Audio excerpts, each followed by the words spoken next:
এবার কে সে ভাগ্যবান দেখে ফেলি। এক চলে এসেছে। এবার 4 নম্বর শূন্যস্থান লিখবে সুমাইয়া। এক, তোরা দেখ, শরীরে জোরে জোরে পড়ো।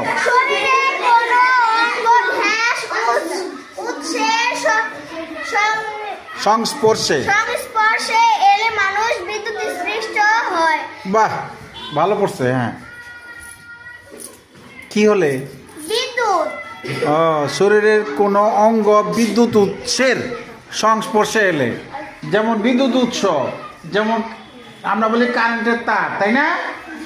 হ্যাঁ, কারেন্টের তারের সাথে ছোঁয়া লাগলে মানে সংস্পর্শে এলে কি হয়? হ্যাঁ, বিদ্যুৎ। বিদ্যুৎ বানান হইলো বয়সিকার বি, দয় জফালার সুকার। হ্যাঁ হ্যাঁ হ্যাঁ, বয়ের শিকারে বি, হ্যাঁ, দয় জফালা, জফালা দাও, রুসুকার দাও, রুসুকার। এবার রুসুকার। হ্যাঁ, খণ্ডত, খণ্ডত। গুড, অর্জনের তালি দাও। হ্যাঁ, থ্যাংক ইউ।